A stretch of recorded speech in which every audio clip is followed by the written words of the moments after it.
Okay, everybody, welcome to the latest episode of All Too Real 2. My name is Michael E. Cullen II, and with me, as always, is Matthew Spy. Well, I guess I am a spy. Like how my stalker said I was a spy, and I guess we're reviewing a spy movie, so I guess that's... that means you're a spy, then. Yeah. Pass. Yes. That automatically makes you a spy. Yeah. Do you have a spy dog, though? Yeah. Unfortunately, I do not. Oh, okay. I have a spy cat, though. That's even better. Yeah. So. Because they're sneakier. Yeah, they are. Yes. A little bit more intelligent when it comes to hunting and stalking and whatnot. So. Yeah. I do not have a cat or a dog. Mm. Or an iguana, even. But a spy iguana would be cool. Yeah, that would be actually very unsuspecting creatures. No one would really have any, suspicions about their intentions or whatever they're doing. So, anyways, today we are covering a movie that came out in the year 2000 called Spy High, aka Task Force 2001. The movie had two different names. it did? Yes. Wow. Yes. Yes. Oh boy. Yeah, according to the Internet Movie Database, it was called Task Force 2001. Makes no sense. Yes. But Spy High doesn't really make sense either. So none of it makes sense. No. And yep. The cover for the movie doesn't make sense either because it's showing a scene that does not take place in the movie at all. Yep. Okay, so yeah, this movie... That's for up against people. Yeah. Like I said, this movie came out in 2000. This is part of our All2000s series that we're doing here. It was directed by Robert Hayes and written by Adam Wool. Robert Hayes has directed like some television and stuff. Nothing really spectacular to write home about.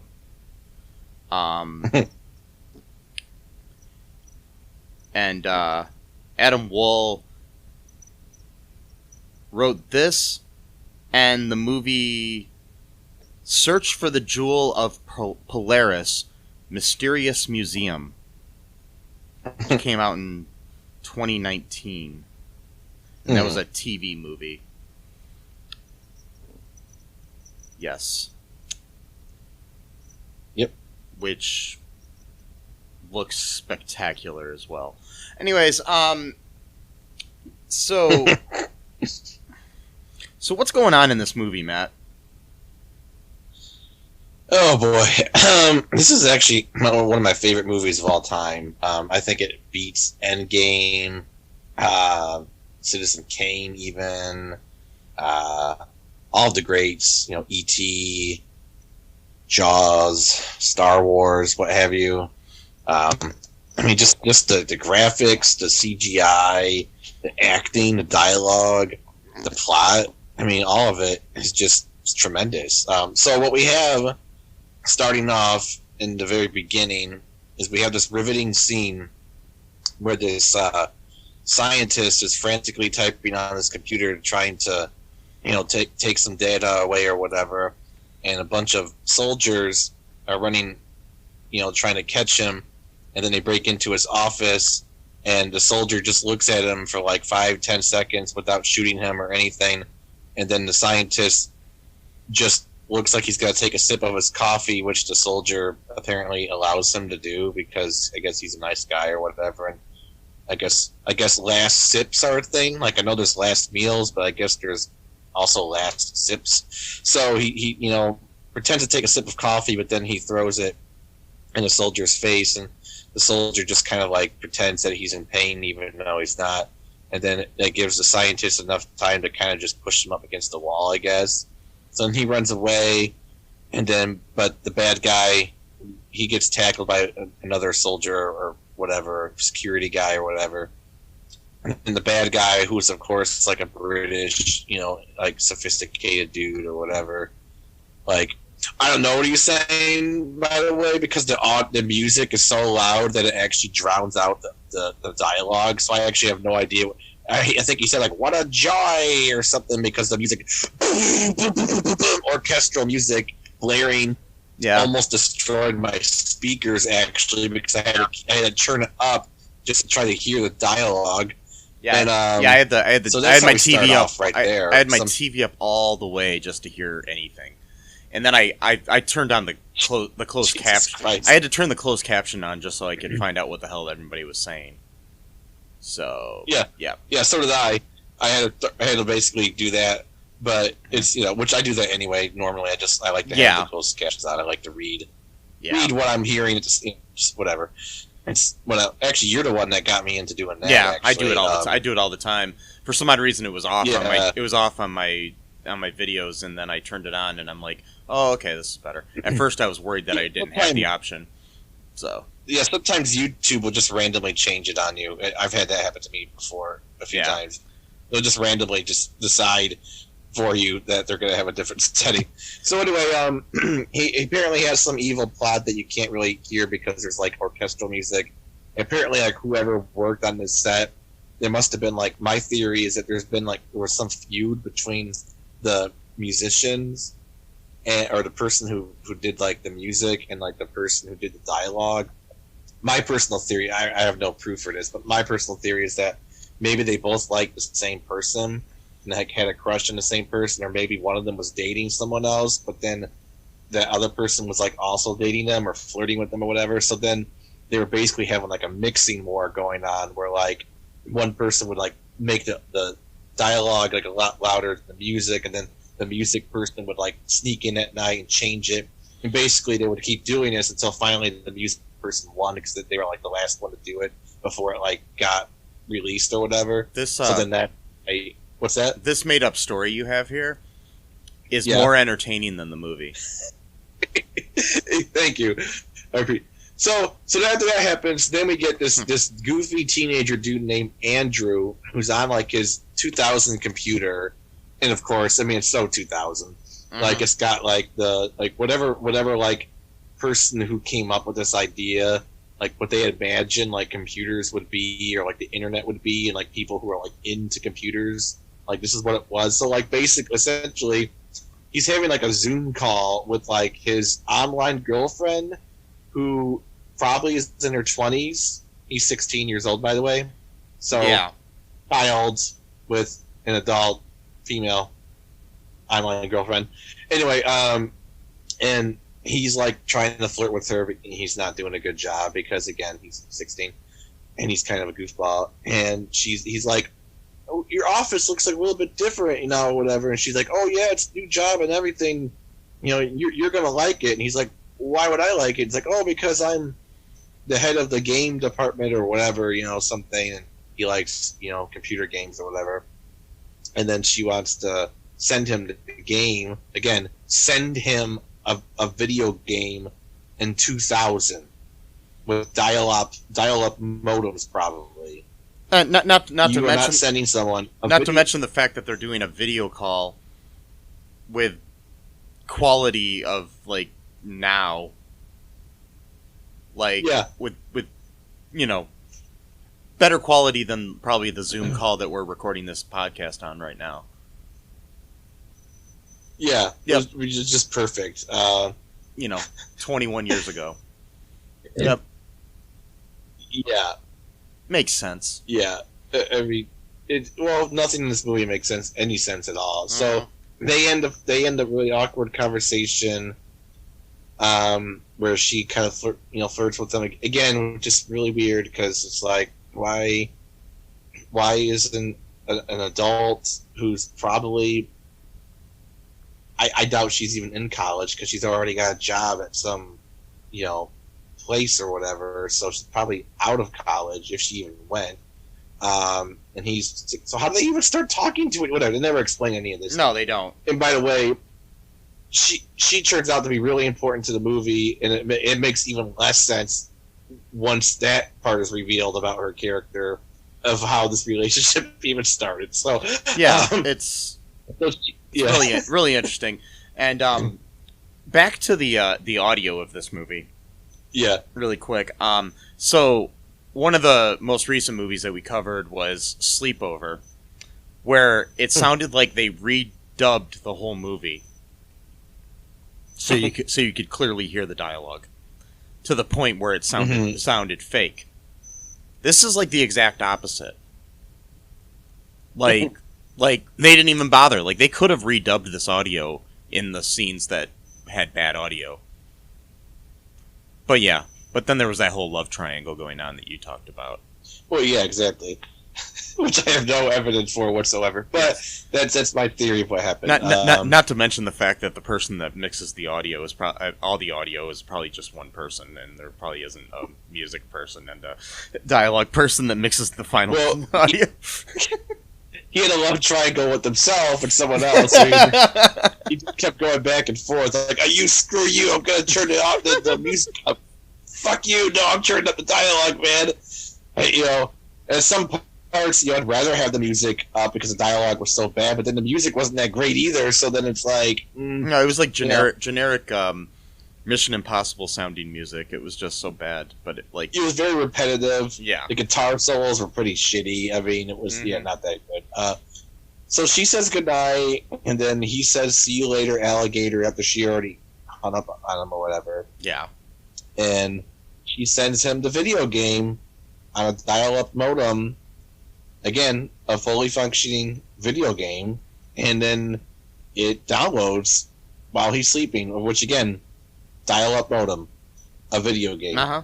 Even with high-speed internet, if you're downloading a video game, it's going to actually take some time to actually, get it downloaded, all the way. So I just don't buy it. That would have taken days for that thing to download. I mean, I'm nitpicking here, but this is a movie where everything, is so futuristic. Because the original name of the movie was Task Force 2001, so that was in the future of the movie. Exactly. So the movie was actually supposed to take place in 2001, but then they're like, yeah, whatever. Yeah, I don't know. Future of 2001, which, yeah. Yeah, I don't know. But so what else happens after he wakes up? His dog is with him or whatever. He wakes up, his dog Rocky, played by Twister. The name of the dog is Twister. He gets a special credit in the opening credits too. The opening credits, by the way, seem to last forever. I know. I wanted to fast forward through it, but I was like, maybe I'll miss something. But I didn't. Yeah, I was actively getting pissed off because I was like, okay, usually there's no, like, a lot of movies too, they'll actually have like an opening scene first and then they'll do the credits as stuff is happening in the beginning of the movie. No, we just gotta sit through 5 minutes of fucking dumbass computer graphics, like Matrix bullshit, with bad music over the top of it too. If the music was better, it would have made more sense.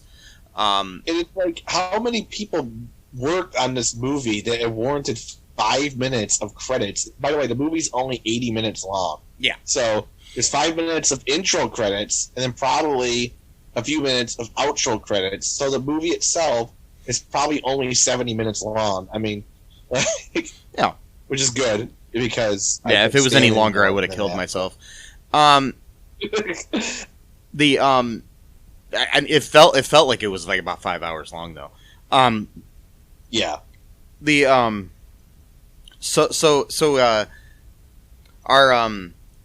Our hero Andrew, played by Jeff Peterson, wakes up at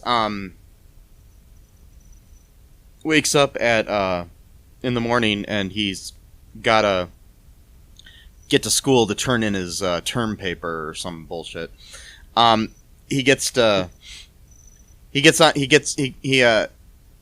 like a whole scene where he's basically just talking to his dog, and you know, and it's like he's having a legitimate conversation with his dog.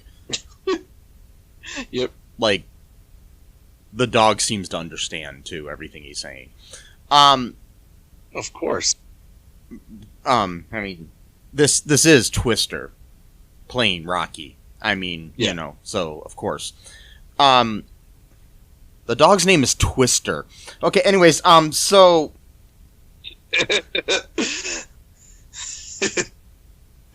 and they didn't keep it twist his tail like, and they didn't keep it as Twister in the movie. They should have just kept it as Twister. I'm sorry, but they changed the dog's name to Rocky, which is not a cool name. Anyways, you know, it's cool, but it's not a cool name for a dog. But you know, it's a cool name for a boxer in a Sylvester Stallone movie. But you know, or the name of one of my mom's ex-boyfriends. But wait, right. What? I didn't hear no dinner bell. Sorry. So, anyways, the movie continues here, and so Andrew gets to school. On the way to school, he gets accosted by some random bullies that are in the movie for no reason whatsoever, because they're just there because you need to make him feel like an underdog or something. No pun intended to Rocky or Twister. Right, yeah. When I said underdog. You know, that might be offensive to dogs. I don't know.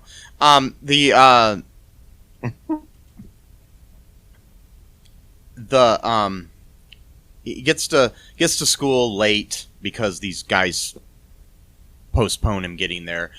He gets an F on his paper because he turned it in late. There's a guy named Gary there, played by Thad Luckinbill, who was also in Sleepover as rapey boyfriend guy. And which is so weird because I picked both movies and had no idea that that he was in it. So Gary Gary's there, and so is Catherine, his female friend. They go off and have lunch, talk about how he's got like access to this really cool game and stuff, and from his you know, college girlfriend or whatever. They all decide after school to go to Andrew's house to play this game called Mind Chaser. Which is a great name for a game. Anyways, yep. They're playing the game. They're testing it out because, you know, video game companies just randomly let random teenagers test out their video games. Sure. Mm-hmm. I mean, I don't know if I don't know if you remember back when I was younger, Matt, and we used to have all those video games sent to us by Activision. They just let us, you know, try them all out on our computers with dial-up modems. Yeah. You know, here's Super Mario Brothers 3. You know, it's supposed to be a secret. We'll just trust that you won't tell anyone that this is coming out and just play it for a while and you know, send us your notes or whatever, and you know, this will work out. That's how it happens, you know. Yep. They don't actually have you go to their offices and test things. They just send them to you on dial-up modem that somehow miraculously sends something overnight. why would you show up for work, Mm-hmm. where you can actually be monitored about what you're doing and, report to someone when you could just do it at home when you're a teenager and, talk to your older woman girlfriend who's dating you as a child. So.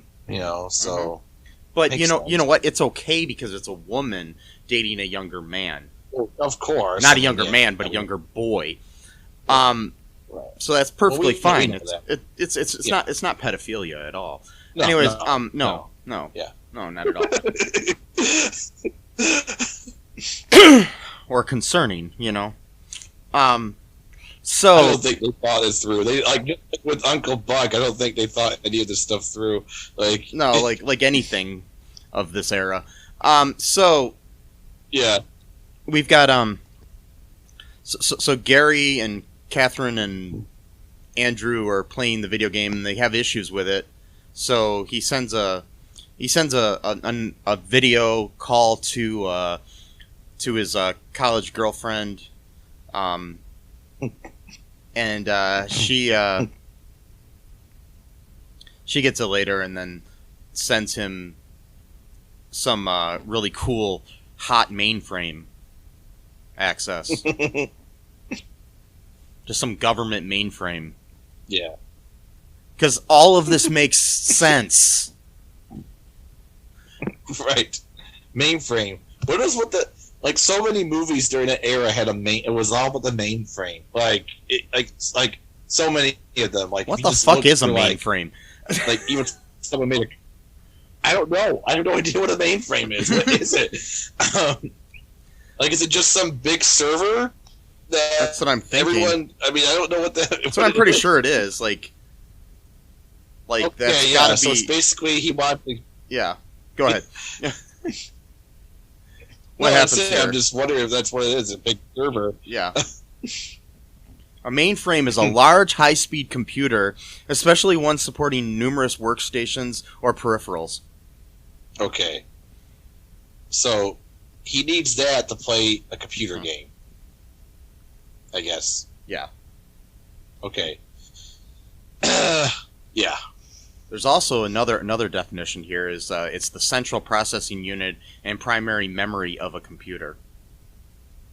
Okay, so that's maybe that's what he meant, but yeah, still, it's a computer game. It's not like you need, the most advanced computer in the world to play this shitty Mind Chaser game. By the way, this game, the loading screen just looked terrible. There's no way that yeah, my computer probably can't handle it. I'm like, dude, if your computer can't handle that, then it was 2000. Play solitaire. True. I don't know. Yeah. But anyways, they get this. He ends up getting the thing. Catherine goes home or something, and then the Gary and Andrew are they fall asleep at the computer. They wake up and they've got access to this hot mainframe, and which is a government mainframe. It then turns out that at the same time we're discovering that this game is not really a game. It's some kind of war thing. That's all we know. There's no explanation whatsoever. Mm-hmm. This isn't a real game. This is a war game. Somehow connected to actual military something or other. I know about as much as I just said. So, yeah. That's all they let you know. So, yep. We got the, So Valerie, who's the college girlfriend, is, played by Sasha Spencer, is, basically taken hostage and made to work on the game by this bad British guy Simon, played by Toby Rolt. Yeah, the British guy you can't hear under music, and who kind of looks like a young Bradley Cooper.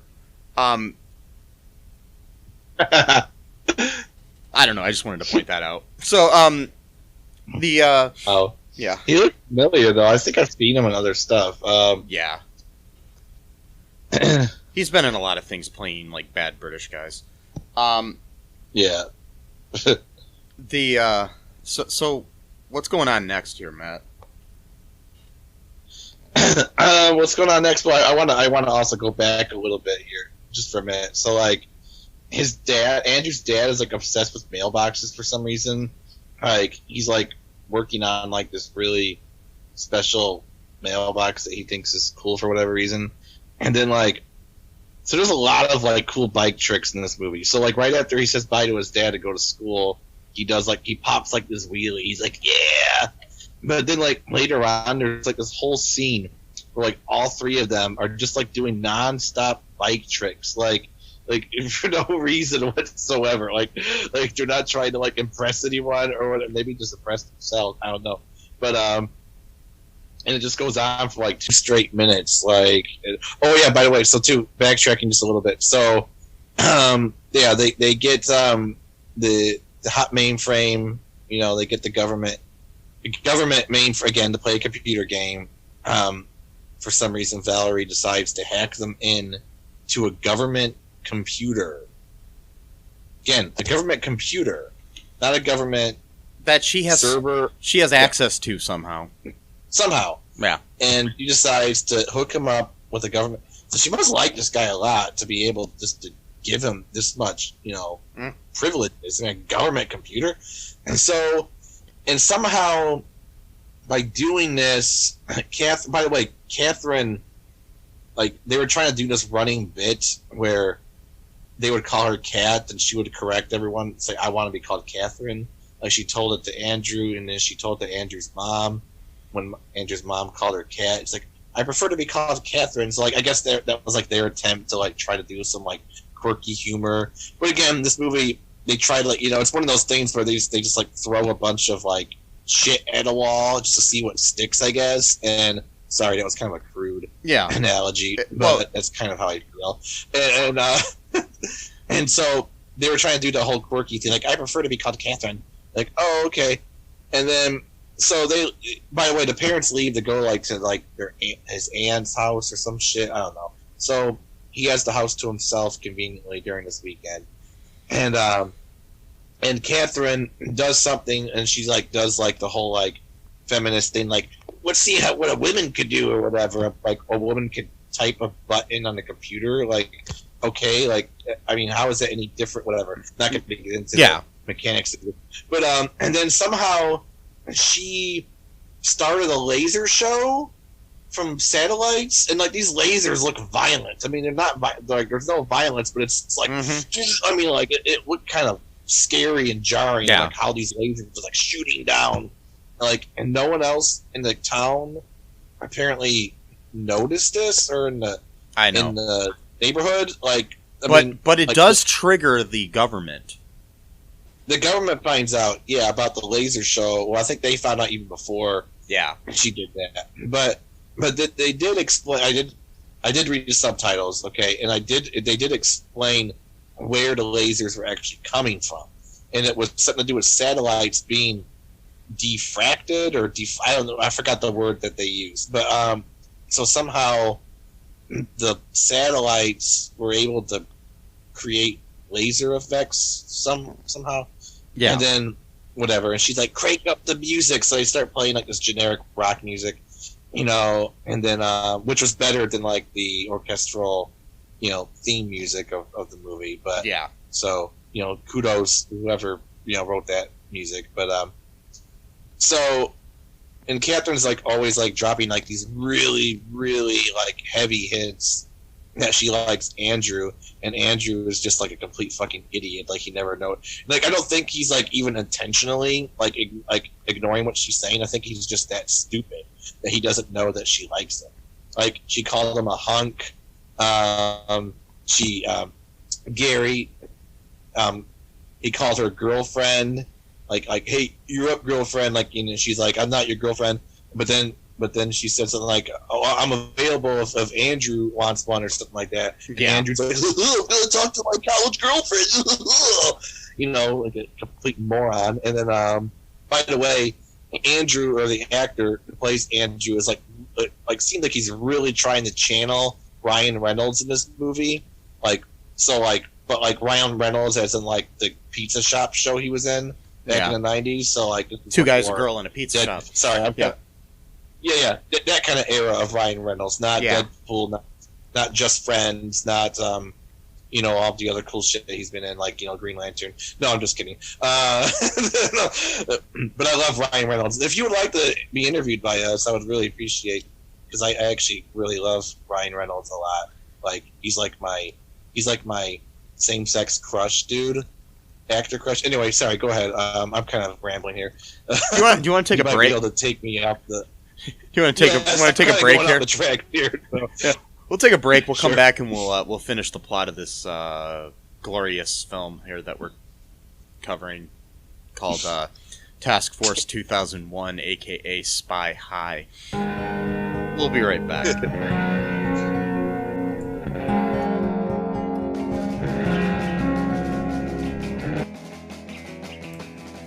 What is Gen X? What is the silent generation? What do generations have in common? Hi, I'm Trish the Dish from the Gen X Voice podcast, and I invite you to listen to conversations I have with folks from different generations, backgrounds, beliefs, and experiences in an attempt to see what connects rather than divides us.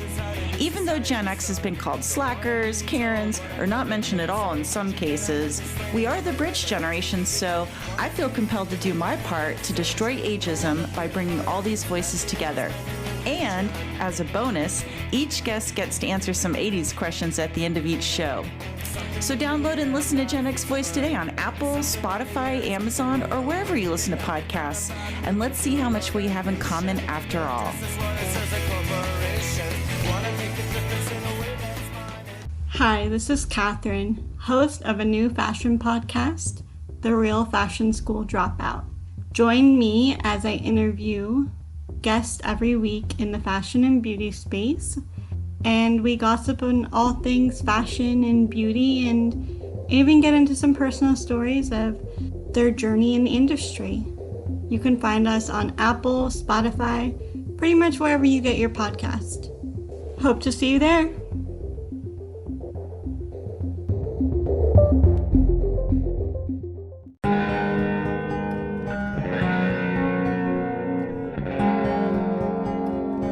We are back.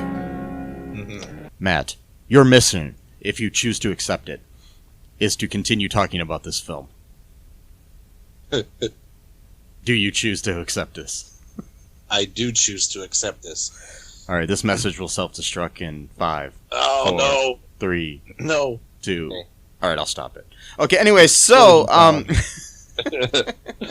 so, Spy High. Okay, Yep. So the next the next major thing that happens is the government finds out that they're in the government mainframe. Or whatever the fuck it is. Some random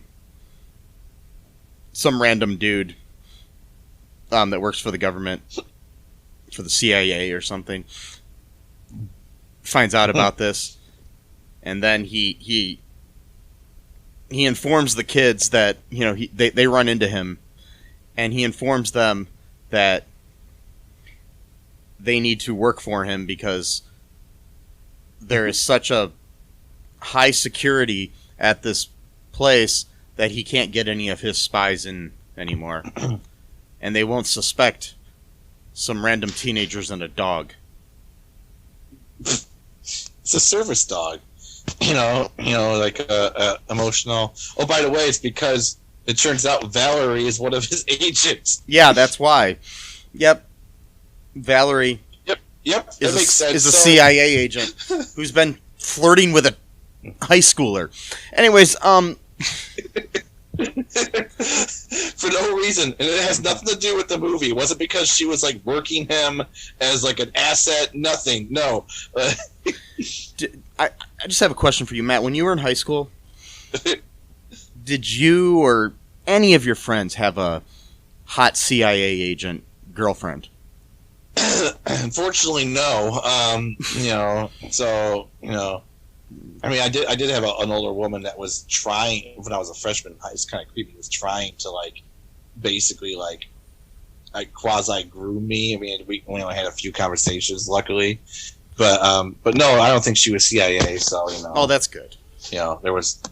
Was she FBI? Yeah. No, I don't think so. NSA. Yep. Maybe NSA. I'm not sure. I'm not quite sure. Local cop. Would have been. Well, no, that would not make sense. But a mall security guard. Yeah, like Steve Carell's character in Sleepover. Yeah. Or Paul Blart. Anyways, yeah. So, anyways, she's working for the CIA this whole time for some reason that's never explained. So they decide that the agent, the CIA agent guy, says that he needs to train them over the course of a couple of days. Yeah, to be a spy. Yeah, but on top of that, this is a serious situation where this girl's being held hostage. Right. Seems like an urgent matter to me. And Yeah. I know you need to kind of train these kids to what to do, but we're going to take a couple days and let her just sit there.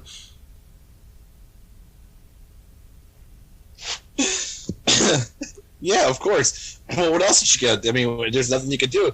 The HL, whatever it's called, knows all the agents to the CIA apparently because they're that organized and powerful, and you can tell by these security guards. I mean, they look really tough. I mean, they, holding these kids' arms as they're escorting them when they try to become game testers. This is top-notch shit here. I'm just trying to figure this out too, is because the fact is that their only option to infiltrate this place is two nerdy dudes, a nerdy girl, and a dog. Yeah. I mean, it makes sense. Which I don't understand. How did Rocky get involved in this? Why did the guy make Rocky become a spy with the kids? Like Rocky was going to go to jail so the dog was going to go to jail because the kids. Well, again, the kids didn't even hack into the government mainframe. It was Valerie that did it for them. Well, he was in the room. Well, I guess so. So apparently that's a new law from the CIA from 2000, where if your dog was in the room when a crime was committed, then the dog gets in trouble too. Apparently, so yes, I didn't realize that. But so Rocky is now essentially doing community service. How many dogs I had that were arrested over the years, man? I mean, it sucks. I guess that's why they call the dog pound. So poor Sparky.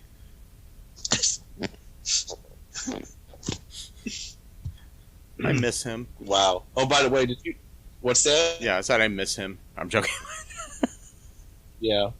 Did you catch the line where the CIA guy goes, "If this doesn't go right, no one might ever see you again"? It's dude, they're 15 years old. I know. They can't even drive, and you're like, what the hell? They're all riding bikes and shit. It's dude. That's dark, man. Oh boy. Well, you got to threaten them somehow, I guess. Oh god. So yeah. So oh my god, his dialogue was so bad too. So they go through their training, and then they have to go and infiltrate the company as game testers.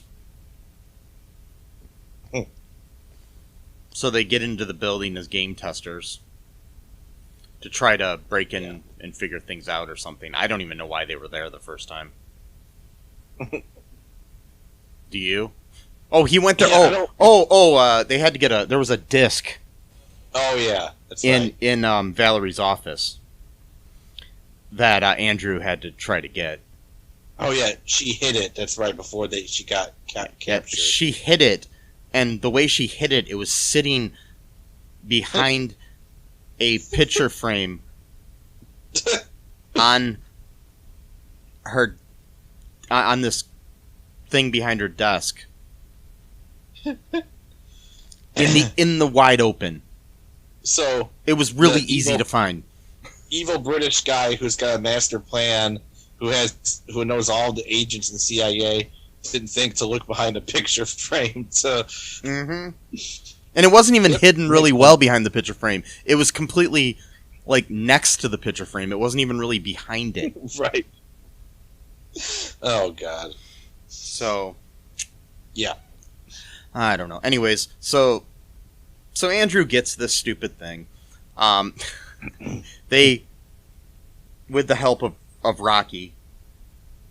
Oh yeah, of course. Because the real hero of this movie is Rocky, and so they go off. What else happens here, Matt? What happens after that? I'm trying to remember. I can't. Yeah, I'm still kind of blank. So they get caught. Well, Andrew runs into Valerie first, and then she's like, "How'd you get in here or whatever?" And he's like, "We're here to rescue you or something." He's like, "We can't do that or whatever." And then the British guy, I don't even know his name. Who cares? And then Simon. He's like, "Yeah, what's that?" Simon. Is it Simon? That's right. Because he kept saying Simon Says. Yeah, okay.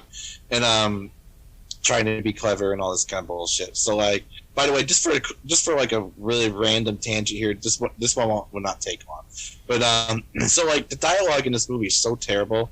Like every time you try to do like a weird, funny, quirky joke, it just always comes out really stupid. So like, I just thought of one right now. So when they come to Andrew's house for the very first time, and his Andrew's parents are gonna go to, someone's sisters or whatever, and then they're like, "We know the rules, no, blah blah blah, blah, no parties," and then for some reason Gary goes, "What about the Republican Party?" Like, what is is that a joke? Like, what does that even mean? It makes no sense whatsoever. It makes nothing. There's no sense at all for it. Like, so yeah, the Republican Party, which has millions of members throughout the country, cannot fit inside a single house. Yes, Gary, you fucking moron. That cannot physically happen. Oh my God, I hate that character so much. Anyway, so, and there were a few other lines too, like when the bullies were pestering Andrew for the very first time when he was late to class because of them. They were saying some weird shit where he's like, "Oh, lucky this school's the only place my parole officer won't find me." It's like, I think that would be the one place that you shouldn't be at in front of a school. Like, what are you talking about, dude? Anyway, so I just wanted to mention that really quick. All right, so they get kicked out. So now they gotta have a new plan, and then the new plan is somehow they have to get a security card, key card or whatever. But these cards are like specially made that they can't just be like copied willy-nilly, because like it's actually like hardwired into like the circuitry itself or whatever, as you do when you're like a British guy who's trying to create like wars around the world or brainwash people. So you got really advanced tech at your disposal. And so their plan is to like get like this weird like card duplicator machine. Oh yeah, because their CIA guy gave them like a card where they can just order anything they want for spy equipment, as one does when 15-year-olds are your spies. They just give them carte blanche just to order anything that they want from the government. Yeah. So that's what they do. Yeah, I mean, makes sense. And so they get this card duplicator machine, but they have to get someone's card. So there's like this really nerdy, like stereotypical nerd science dude who works like computer guy, whatever. He just looks like that character. And then, so for some reason, he looks like the personification of a bad guy on Inspector Gadget. Yeah, that's what he looks like. Yeah, pretty much. So he's like one of these dudes who like has like a really set routine schedule, like that's just like part of his personality. And for some reason, he has to get an ice cream cone at exactly 12:30 p.m. every single day. But for some reason, he can't order it. A guy who works at there just has to be standing there waiting for him to give him the ice cream cone. Because apparently this guy like has special privileges for working for the evil British guy. So I guess like he doesn't have to stand in line or whatever. So he just has to show up. Either that, or the guy it's just like stands there. And either that, or it's pre-ordered or something. Maybe, I don't know. Yeah. Maybe this is like before Uber Eats. Well, hey, I mean this movie apparently has 2021 technology for computers, so why not have Uber Eats type of technology? Why not? Let's just go with that. So he also plays pinball from 12:30 to 1 p.m. on his break every day. So they got the idea. Okay, or Gary got the idea. How about I get inside the pinball machine, and then when the guy's playing pinball, I'll essentially take the card that's like around his neck and take the machine and then stick the card in the machine while it's around the guy's neck. But he has to get close enough so Rocky's actually the best character in this movie, to be honest. He really is. I mean, he's the only one that doesn't fuck up throughout the entire movie. So Rocky jumps on the guy's back, which then makes him lunge forward, and then Andrew lifts the guy's legs, and he doesn't seem to notice what's going on for some reason. Like I don't know. I would feel someone lifting my legs personally. Maybe it's just me, but I would feel that. So, and then Gary. By the way, this card duplicator takes 2 whole minutes to copy a card. So. And it felt like 2 minutes, just like the intro felt like 45 minutes with the credits. This scene felt like a full 2 minutes of him copying the card. Because, you need to be realistic, You can't just film it and make it seem like, no, we got to make sure that it takes full 2 minutes to copy this goddamn key card. And then somehow, the guy got like his highest pinball score ever because of fucking around or whatever. So he's like, jubilant, like, oh my god, my pinball score, blah blah blah, whatever. And he goes off, and then tell his boss about his great pinball score. Then the British boss will just basically berate him for being stupid, whatever, because he's a mean guy. And then they get the card, and then I forgot what happens after that. What do they do after that? They sneak back into the building.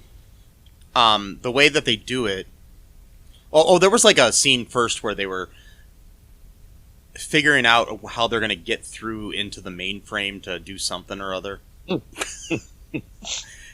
the mainframe, yeah. Yeah, and they had like a virtual mainframe, like this guy put on these virtual glasses, Andrew did, and he could see everything in the room that was there, like in this great technology with these great CGI effects there. Yeah. I mean, it was 2000, so I can't really blame them. But that scene was weird and kind of pointless. Then they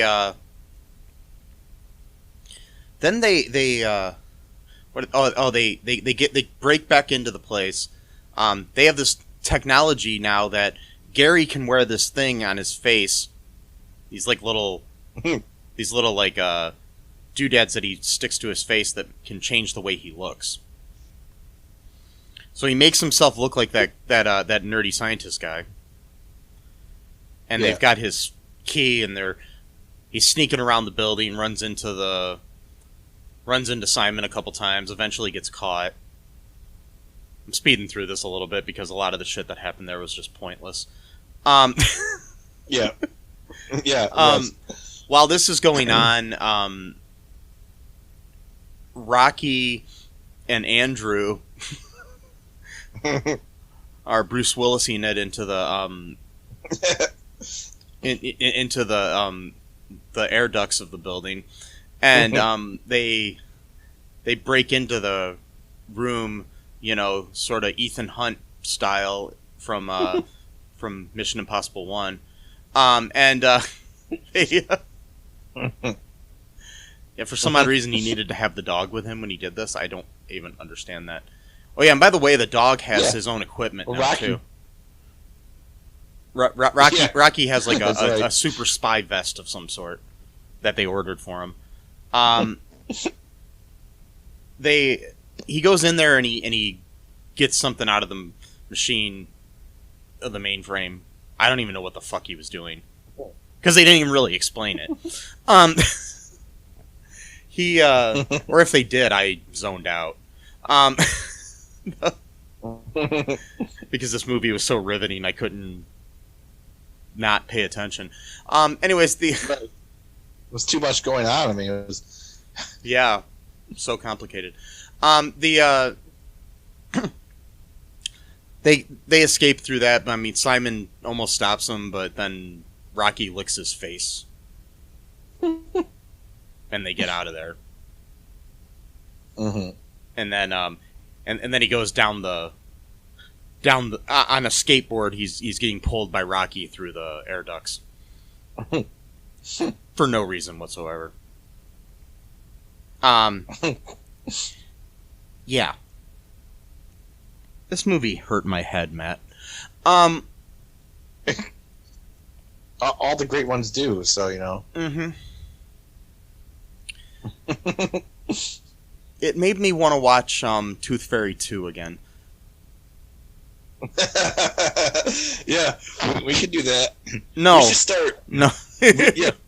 We should start reviewing some of our old, like, classics. Or we could call it like an all-2 rewind or I don't know, and then we'll talk about. But then like what we'll do though is we'll actually review the review, not the movie itself. Oh, okay. So we'll just talk about what we talked about during the review, and like right here we talked about like this or some other bullshit or whatever. Yeah, because that would be riveting for our listeners here, Matt.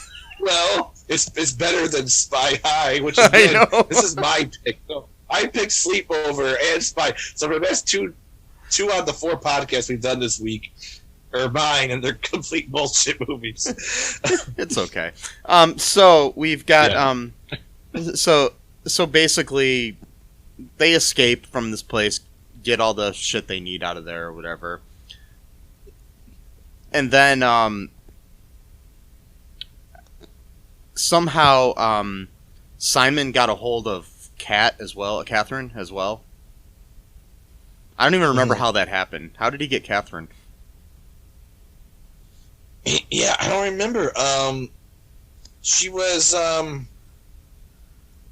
she was with Valerie. Wait, no, sorry, they were in prison together. I forgot how she got. That's what I'm saying. I don't know how he, but somehow he's got both Valerie and Catherine held hostage now. Yeah. And so they gotta, get them both out of there, and so Andrew contacts Simon, and Simon says that they'll do they'll do a switch for the whatever he got out of the mainframe, and then the girls. Yeah. He so they say that we need to meet at the house in front of Andrew's house for some reason. A residential neighborhood. Yes. Like you do. Yep. Anyways, like yep. So they there's a whole situation where the nerdy guy shows up there. Turns out the nerdy guy's actually Gary, dressed up as the nerdy guy. Oh yeah, when he showed up, he also hit the dad's mailbox with his car. Yeah. Yeah. And Andrew's like, "Oh no, my dad's mailbox." Because that's what you're worried about at this moment. Anyways, exactly. So he comes back.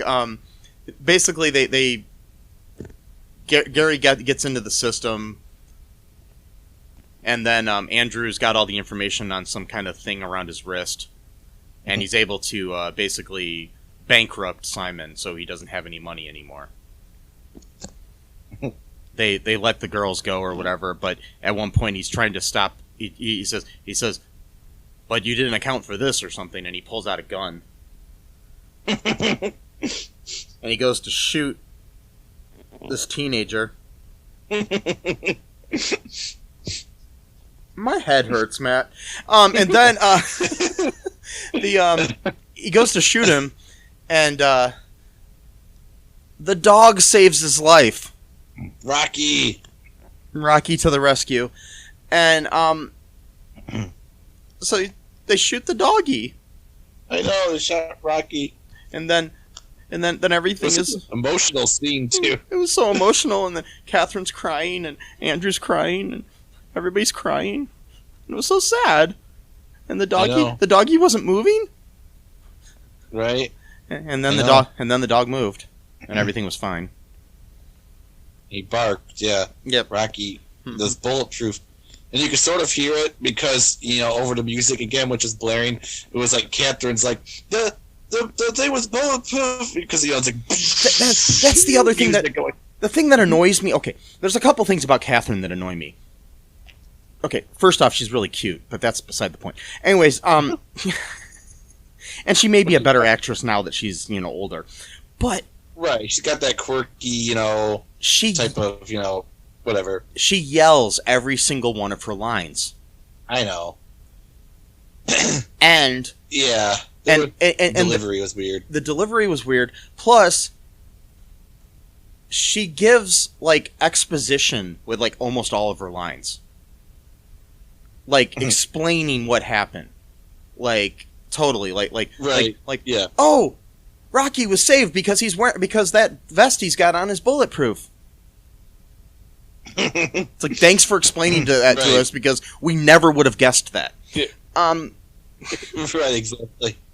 We know this already. But that's just one of the times that she does that. But every single line of hers is some kind of exposition. It's just It's the only reason her character exists. Yeah. Right. Besides, I liked her character as. Yeah. Yeah, she just didn't deliver her lines well. Anyways, that was just me. But not like anybody else delivered their lines any better. Not gonna. Gary was pretty bad with his line. Yeah. So was Andrew. So was Valerie. Yeah, pretty much, and the CIA guy. Yeah. Everyone. Catherine. Mm-hmm. I mean, even Valerie. Valerie was probably the best out of all of them. Yeah. As far as delivery. Simon was okay. Yeah. But anyways, so... Yeah. Yeah, so they... Basically, everything's fine. The next day, they, everything's cleaned up and everything, and Andrew realizes that Catherine likes him. Finally. Yep. After, the 1,000... I wouldn't even call them hints, really. More like slap against the head. Mm-hmm. I mean, it's just calling them a hunk, saying, "Oh well, I'm available if Andrew's looking for a girlfriend." I mean, that's not even a hint. That's literally, just flat out saying, "Hey, I want to date you." Yeah, exactly. I mean, but he was too obsessed with this, overage college, older woman girlfriend, who was a CIA agent, who, again, should know better. I mean, not just from a moral perspective, but you're working for a government agency, so you have to suspect that you're probably going to be monitored, just because that just is what comes with the job. Not even if you're being suspected of doing any wrong. Yeah. I'm pretty sure after the movie she was sent to jail for... right. For propositioning a minor. And, I'm just sitting there thinking, that's not smart on her part. No. To be just talking to some random... And even if he was the one that first messaged her, an AOL or whatever, fine, but then it's hey, I'm a bit older than you, I don't think we should talk, there you go, end it, it's over. But, you don't have to be having this prolonged, weird friend... Also, by the way, so it reminds me about that. So, the reason why Catherine was finally able to get Andrew's attention, even after she literally told him that she was available if he wanted the girlfriend, because that wasn't strong enough of an indication that she wanted a relationship with him. And so when she was in prison with Valerie, she doesn't like Valerie the whole time. She's always giving her the cold shoulder. It's hey, Valerie, type of thing, And then she's look, she did a total exposition with that. She even literally said, let me just spit it out so we don't have to dance around this or whatever, but great. So she's going to just reveal the whole subtext, you know, like. Yep, because you got to write it and not show she's it. Like, anyways, or do both in this movie. Exactly, and then Valerie's like, oh well, we're just friends or whatever, and it's like, you might know that, but Andrew, you know, has a huge crush on you, and Valerie's like, yeah, I know. It's like, if you know, then like, tell why are him you doing that, this? Like, nothing is gonna happen. Like, tell him that nothing's gonna come from this. Like, she's totally taking advantage of this poor kid. Like, I know. And again, it's like, I don't think any of this is malicious. It's just they don't think, like, with Sleepover, Uncle Buck TV show, it wasn't like they were intentionally doing some weird thing. It was just they didn't think any of it through. Like how, like, for example, the sound tech guy who's probably 21 years old is suddenly dating a 14-year-old named Yancey. Again, Yancey? Heard of Nancy. Never heard the name Yancey before. Maybe it's a unique name. I don't know. But I never heard anyone called Yancey. So, anyways, sorry. I know I'm kind of nitpicking the weird parts here, but oh yeah, and I forgot the way the movie ends too is the CIA agent that's been helping them. Basically comes onto the computer at the end of the movie after they erase the last copy of Mind. What was it? Mind whatever. Minescraper? I don't even remember. Minescraper? I don't remember the name. But Mind Chaser, maybe? There it is, yeah. Mind Chaser. Yeah, they erased the last copy, and then he comes on the screen and says, I have a mission for you guys if you want. Like, this was setting up either like a TV series or a movie series that never happened. I'm surprised that didn't happen. God. Oh, God. Yeah, so that's how it ended. Do you want to take a break, Matt, and then talk about some reviews and stuff for this movie? Yeah, sure. We'll be right back, folks. It's the ninja from the Ask the Angry Ninja Show saying, come listen to the show. We got the ninja wife to give you movie reviews. We got the conscript to give you the ninja news. And we got the battle to talk about your sports. And as always, it is the Ask the Angry Ninja Show. So ask me a question. We'll give you the ninja knowledge you need for your ninja life. Search for us anywhere you get your podcast from. Just search for the Ask the Angry Ninja Show and enjoy the show.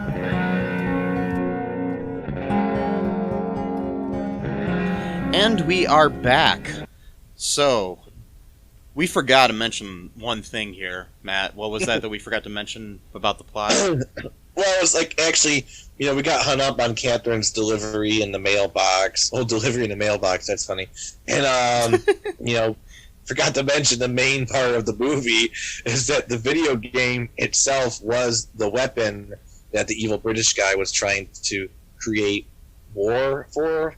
Which, again, actually, I'm not sure how it was going to create war, because the game was supposed to be a mind control game that would just make people do whatever that the game wanted them to do. So why would that necessarily lead to war?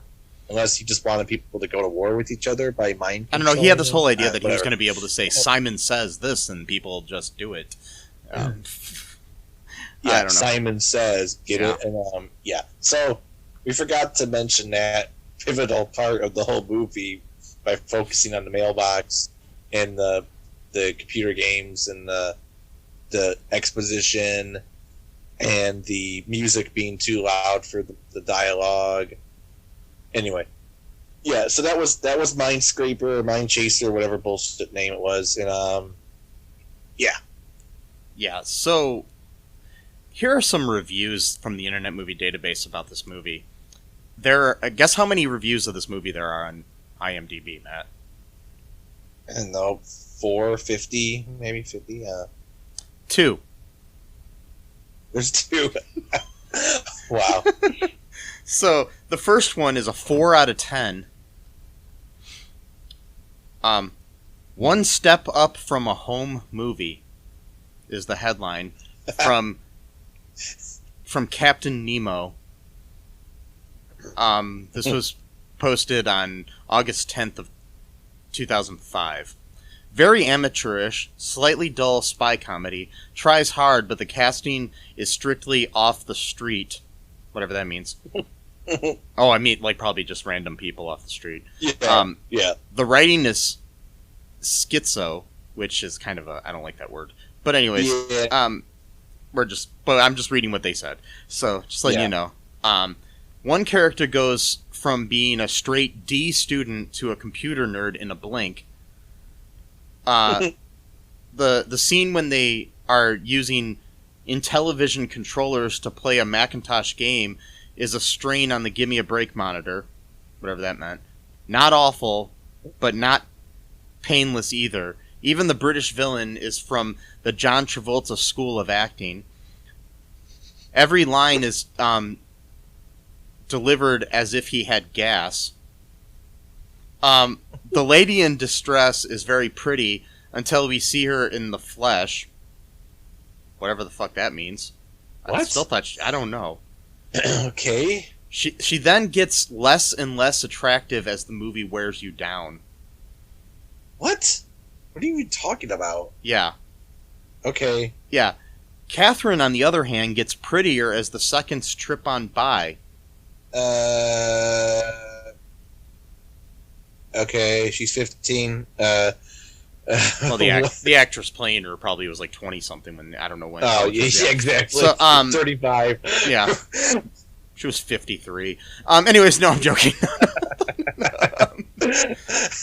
Well. Okay, so yeah, that was a 4 out of 10.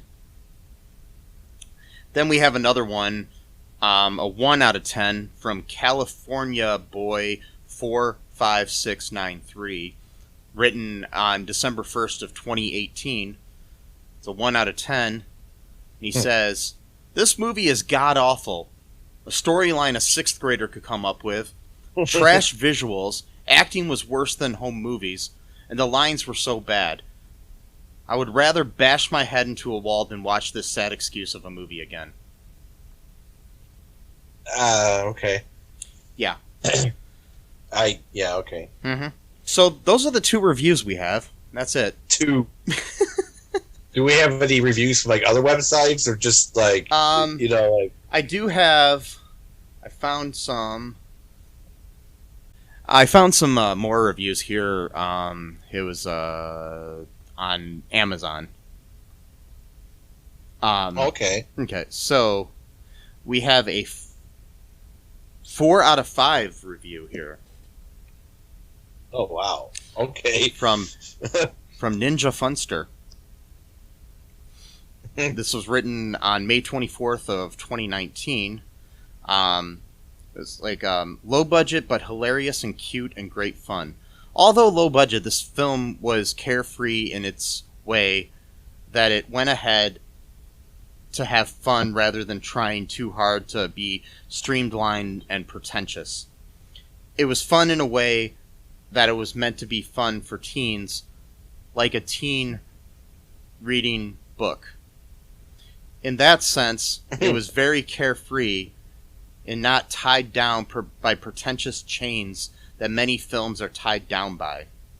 So it has a freedom in it that exists that some films don't have in that regard. It's really hilarious, fun, and cute. Wow. Okay, so did, like, one of the actors' moms write that review or something? Yeah. Because, what? Freedom to be bad, I guess. I mean, no offense to anyone who worked on this film. You know, you found work on a film. That's awesome. Yeah. You know? I mean, not everyone can do that. So not everybody makes that's movies. Great, that's cool. But right, but you know that this movie was not good. So just, you know, I'm just saying, you know it. Just like Trump says, you know it, I know it. If you flip those, sorry, I hate to quote Trump, but yeah.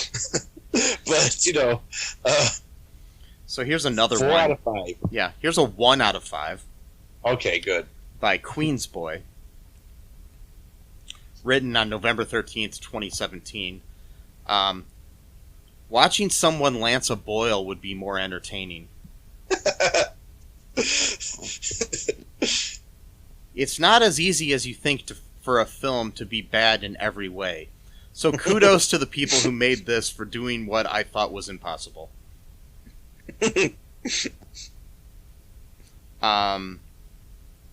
a 5 out of 5. Oh my god. Written on November 17th of 2017 by Panda. Excellent movie. This was a well-made movie with a great plot. The acting of all the actors in the movie was excellent. The videography was excellent. The sets and costumes were excellent. The plot was interesting. The characters were likable and interesting. The dialogue was very good. How wonderful for a movie to have this quality. I think he's trolling. I know. The language was clean, and there were no inappropriate innuendos. Yeah. Okay, this person's trolling. This movie deserves a 5-star rating. Yes. Oh boy. It might be the same person because you've read a few comments on a few of the other movies we've reviewed where the person's like obviously being sarcastic, like, you know. Yeah, and then there's one more review on Amazon. There's only 4. This was by Amazon customer. They didn't even want to say their name. This was August 13th of 2017. Bad acting movie. This movie made no sense. It was a cheap, low-budget, bad acting movie. Not worth wasting an hour of your life on this. That's why this movie only cost $1.99, because they knew it was trash when they made it. Yeah, I don't think they did. Anyways, Matt, would you recommend this movie to anyone? Yeah, I actually would. You know, it's a perfect movie to, like, you know, post COVID quasi quarantine or whatever, like, you know, to make fun of. Like I really think that's gonna come back. Like I know that was like seen as like a college thing or like a post high school thing a lot of people would do, but I really think watching bad movies is gonna thing that I don't know, maybe it's just because we do it all the time. Well, it's like, maybe not, you know, projecting, but like our previous guest Jonah Ray was part of the Mystery Science Theater 3000 reboot, and you know, so we always have that every once in a while come back, you know, something like that. So, you know, where you watch bad movies and talk about them. So, right. So, yes, I would actually really recommend, like, you getting, again, you know, safely, but like get together with some friends or your family or whatever, and like this would be a bad movie.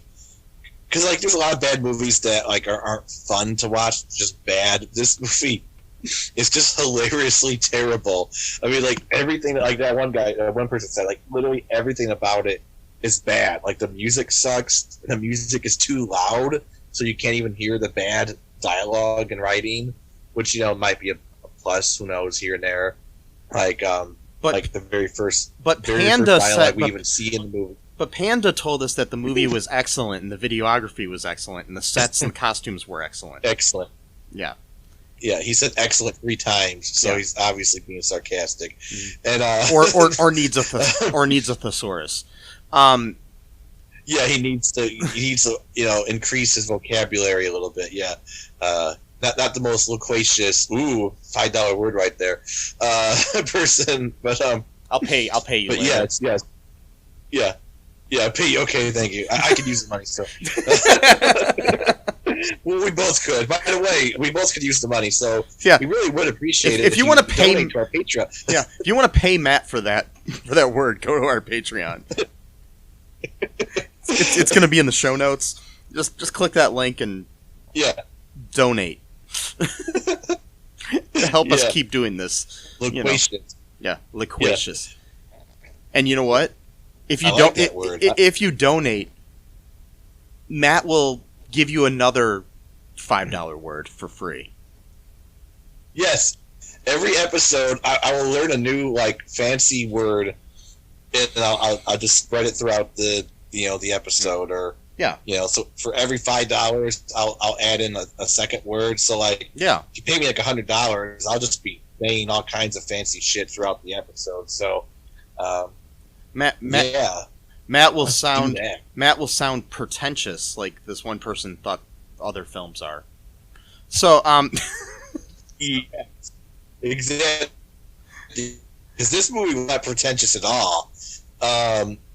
But it was really pretentious that they actually thought that this was an intelligent movie and that people would actually think it was the people in it or the characters were not disparaging the actors. Oh, there you go, second one. That's that's more like a $2.50 word. Yeah, but, I was gonna say that's maybe not, like $1.50. Yeah. I would say $1.50 word. Yeah. Yeah. Which it's not. It's really not, but unfortunately, a lot of people in our country aren't that. Anyway, so like if we were in like some fancy like colonial time, that would just been like a 5-cent word. Yes. But whatever. So technically, I'm not even really using that big of word. Whatever. Mm-hmm. Bigly of words, as Trump would Yes. say. Favorite word, bigly. And that's okay, Matt, because we're all entitled to our own idiosyncrasies. We are. Ooh, I like that one too. Yes, that's my favorite big word. Anyways. Yes. Good one. I like it. So I like this movie so much. Oh yeah, I love it. I love it, Mike. It should have won the Oscar in 2000 or 2001. Oh, geez. Yeah. Well, several Oscars. I mean, writing, acting, cinematography, effects, music. Those were all excellent, by the way. They were, excellent, of course. Excellent times 3. Yes. Excellent. Thrice excellent. Ooh, thrice. Now we're getting into some really. By the way, you're giving these away for free, man. Sorry. Yeah, I'm not a really smart business person. I gotta sort of intersperse those. Oh, there's another one. Okay. Oh, Matt. Yes, Mike. Yes. Oh boy.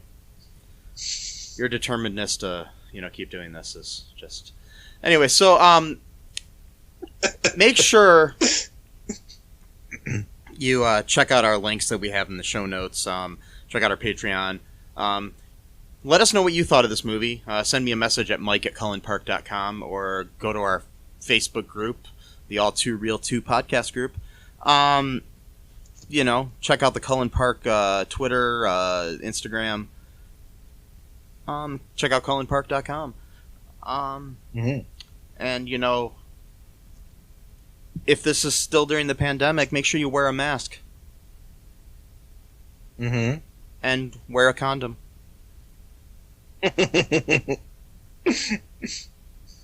Bye-bye. Yeah. Thanks for listening to All Too Real 2 podcast, a Cullen Park production. Produced and edited by Michael E. Cullen II.